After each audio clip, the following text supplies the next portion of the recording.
SC20 is unlike any previous conference because it is 100% virtual, and that raises the question of stickiness. What of the changes made this year will tend to stick no matter what form the conference takes in the future?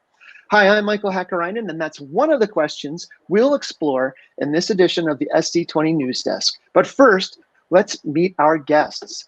Will each of you please introduce who you are, where you're from, and what you're doing for SC20? Good morning, everyone. My name is Irene Qualters. I'm from Los Alamos National Laboratory. And for SC20, I was proud this year to be Technical Program Chair. And you're going to meet a few of the wonderful members of the Tech Program Committee. Hello, everybody. I am Christina Beldica. I am a Senior Director for HPC Software at Intel Corporation. And this year, I am the Poster Chair for SC20.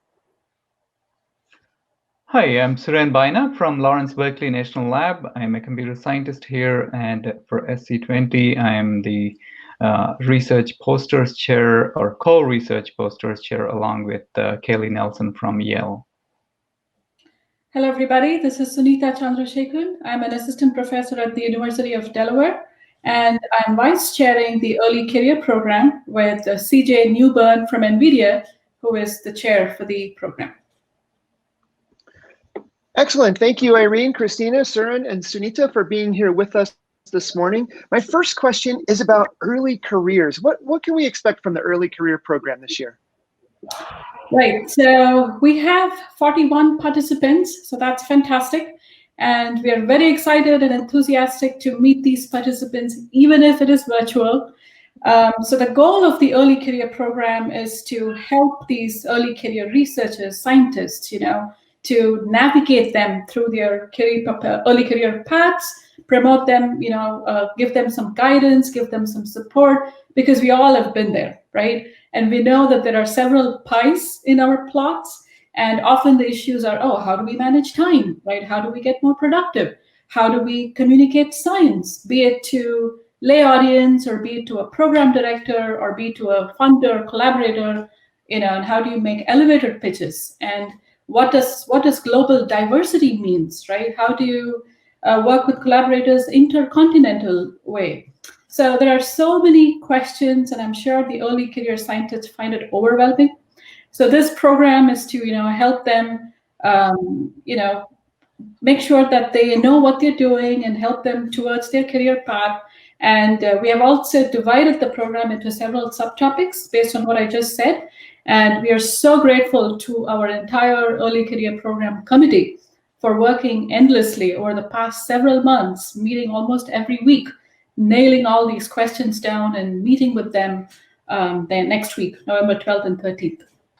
Training early career folks is one of the most important thing in the HPC area. The HPC is a niche area that not too many students or people are adding or becoming aware of this. So I am mentoring a couple of students in the program, so their questions were more related to how to get a job or how to adjust to a new place, all those, because they're going to move to a different culturally diverse location if they go to a new job. So how to adjust to those. So the questions range from like how to do research to all the way to how to be in a culturally diverse place. So it's a very good program to help early career research. Thank you for sharing, Suren. That was some great information and very important to point out with diversity and working in new jobs. And I also want to ask you, as the Research Posters Chair, what can we expect from posters and both technical and research posters this year? Mm-hmm. So the technical and research posters typically attract cutting-edge research that is not really ready for full publication, but it is a kind of work in progress, and some just to get quick feedback from the community on those. So we received about 60 posters this time, and we selected close to 40 out of those, which was a very competitive program, and most of the posters we received are very good ideas in the entire program.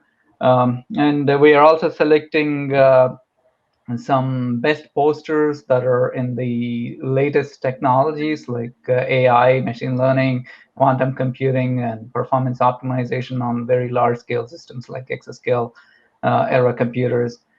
So it is overall, the program we attracted is very good in the research posters.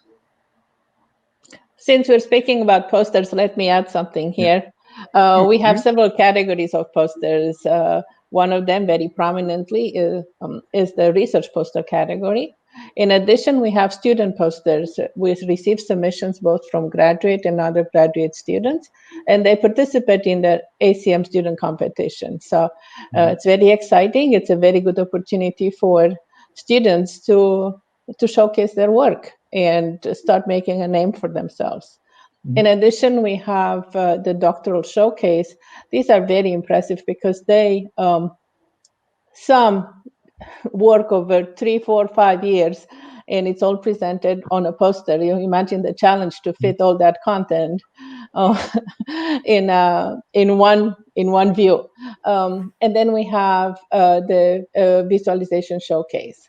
So normally for the visualization showcase, we have these very nice videos in a normal setting of brick and mortar. They will be displayed on some TV, and as people walk the corridors, they will stop and watch them.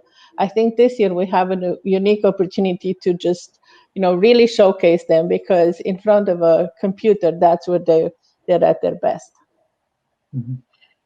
I could add into this because 2 of my undergraduate students, their poster got accepted, and they are in their sophomore, so brand new to the field, right? I started off telling them, what is HPC? And now I'm so thrilled that they're going to get this opportunity to present their work at SC, premier conference for HPC. So hats off to that program. In an old-fashioned conference where people were in person, posters are an excellent opportunity to mill about and meet and share and collaborate. How's that going to look in a virtual conference? What kind of changes have you made to facilitate this occurring online? Irene, or should I take this one? Well, I think, Christina, you should take it, but I wanted to mention one thing particular to these 2 parts of the tech program.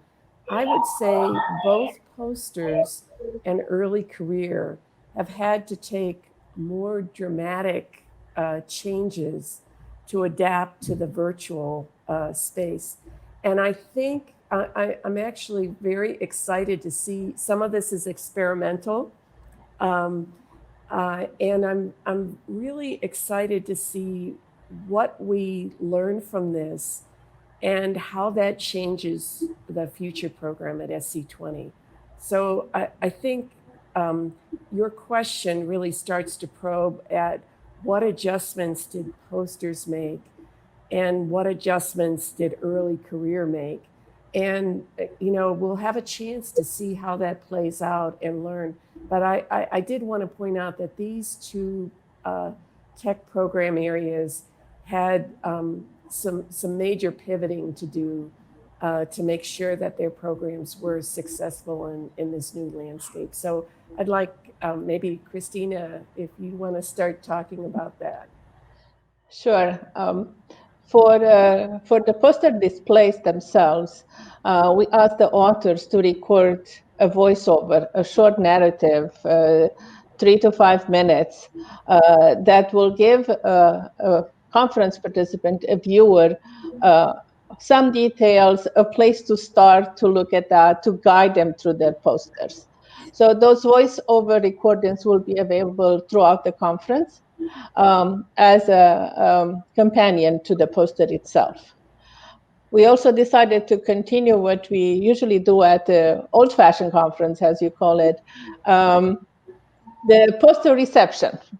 We're not providing any drinks, but we're providing the opportunity for people to jump into chat rooms and talk to the author in a very informal way. No moderator present. It's just going to be this one-to-one, two-to-one interaction where people can ask questions.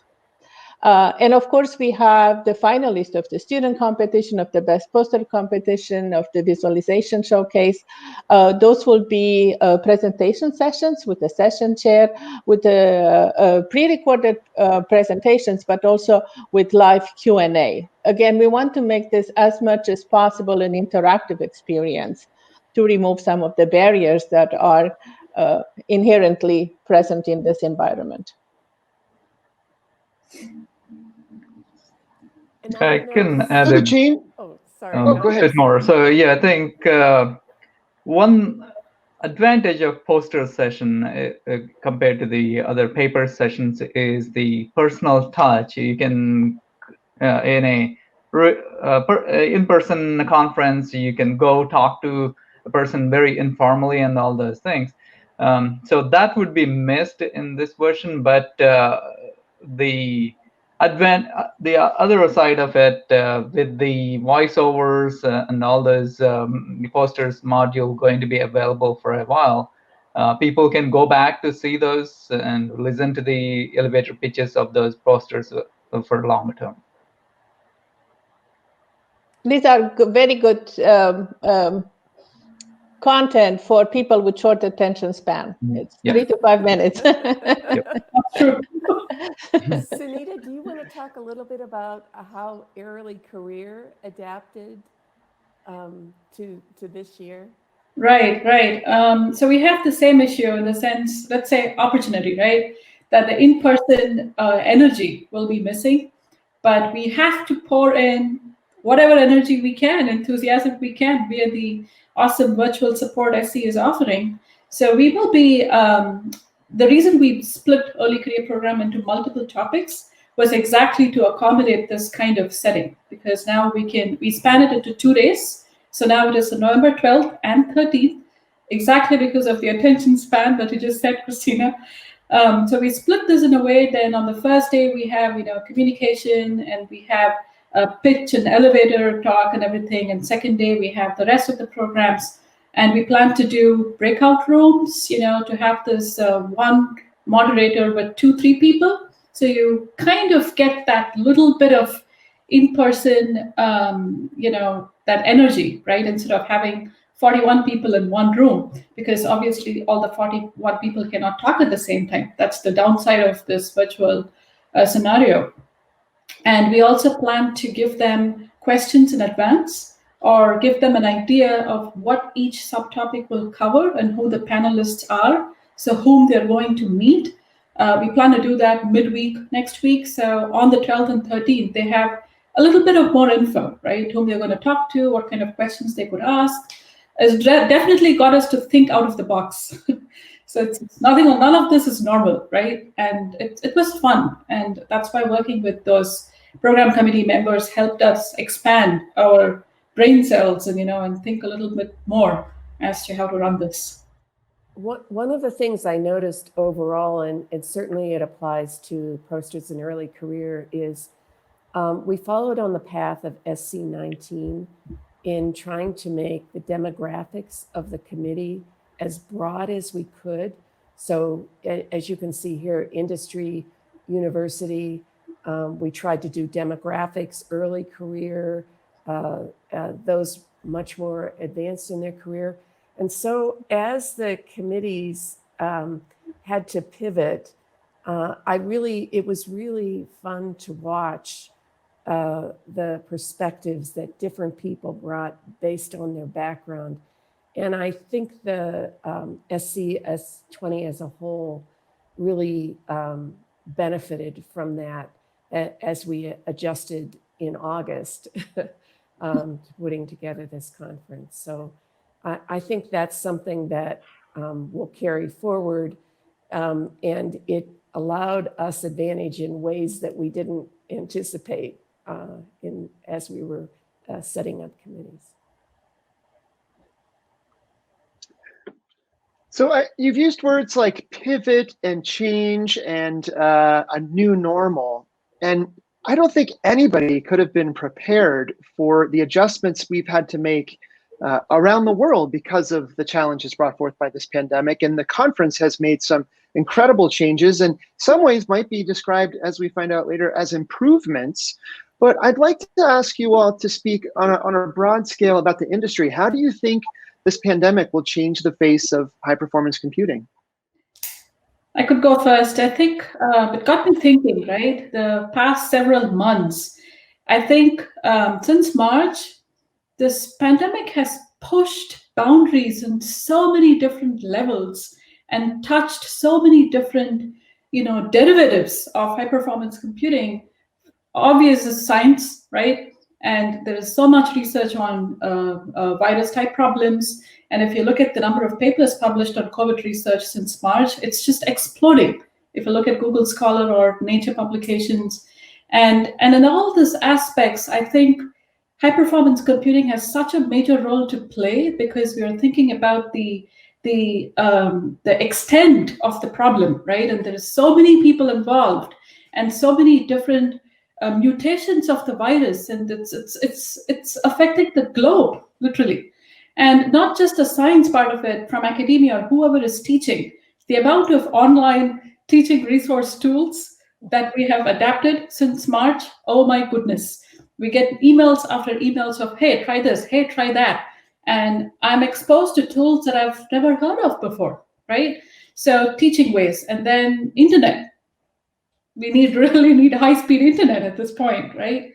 As well as security, because everything is digital. It's getting, as such, it was digital, but I think it has gone even more digital. So which means we have data security issues. We need to make sure that it's all tight. SC20 itself is it needs to be a robust platform to make sure everything goes smoothly. So I think the challenges are getting converted to opportunities slowly and steadily. And it's just affecting every angle of HPC, I would say. Yes, and as always, HPC is not only answering the question, what's with the virus? There's even more of a hunger and appetite for answers to big questions, things that impact humanity, anything from pollution to weather to poverty. All these big social causes, especially in the current political climate, are becoming to be consumed by everybody. The way the information flows has also changed in this era where people are somehow isolated. So a lot of need for computing, for AI, and for this network, the physical network, and then the virtual network that happens between people. Yeah, from the leadership computing facilities and HPC computing facilities, they are throwing a lot of computing or making a lot of computing available to solve major problems. Some of the problems we are working at our lab include drug discovery or how these pandemic spreads based on various types of data. So the data is significantly large, and HPC is needed to solve these problems, or at least scratch the surface of the several problems. Yeah, I'd like to build on that a little bit. I think certainly areas such as molecular dynamics, genetic evolution, vaccine development, epidemiological models, those are all in play. I am also seeing, because the nature of this virus seems to be rather unique, the issue of intervention strategies and mitigation approaches that are not necessarily even biologic, but issues around testing, social distancing, spread in a room of the virus itself. I'm actually seeing a bit more interest in those areas, which I hadn't probably anticipated in the beginning of the pandemic. And I suspect that those will be sticky areas of research for the future and bring in some different disciplines than we've seen typically with virus prevention. Well, we have tremendous work ahead of us, a super problem that we'll probably find some solutions through supercomputing. But speaking of tremendous work, you've put in a tremendous amount of work to get this conference running since having to change in August. Is there anybody that you'd like to send a shout out, kudos, or a special thank you to? I would start with the virtual conferencing committee, Jackie Cohen, significantly. I keep sending so many messages to her, asking, somebody says, okay, something is wrong here. So I just forward it to virtual committee, and then Jackie immediately responds within a few hours. So that's amazing help. And I would like to add to that, the entire virtual team has been tremendous. And also many thanks to the poster committee, the chairs and co-chairs, people like Suren and Kaylee, Sarvani, Dave, and Stefano and Frederica. And then the reviewers, this year they had to do much more than before. Before they would just review the paper and that was it. Now they had to check voiceovers and be an active participant. Oh, closed captioning, yes, they had to help with that. And now they're doing so much more, and they're doing it with a very good attitude. It's just everybody's helping. Mm-hmm. Plus one to both. The virtual team, the support from them have been tremendous. Just like they said, keep pinging them, we keep mailing them, and we get quick responses. At any point of the day and night, it's phenomenal. So definitely to them, the entire SC leadership committee, including the steering committee and the organization committee, because I can only imagine the amount of conversations that have gone in over the past entire year. And most importantly, to my early career program team. As I said, we have involved the entire program committee to, pitch into the different subtopics, and we all are from different time zones. So some people are taking calls at 8 and 9 and 10 p.m. on a Friday evening. So massive shout out to them and the people behind the website, because everything is virtual, information needs to be available. We get questions from participants and it's there. Plus links. I love them. They're phenomenal. So yeah, hats off to the entire leadership team. It's beautiful.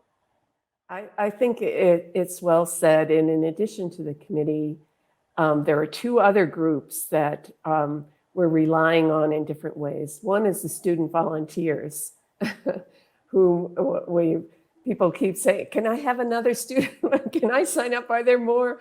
And it's not an easy time for students because their whole school schedule and when finals are, all of that has been thrown up in the air. So thanks to those. And then finally, and this particularly showed up in the poster realm, as the pandemic was taking hold and uncertainty was setting in about whether people were going to be able to travel, submissions kept coming in.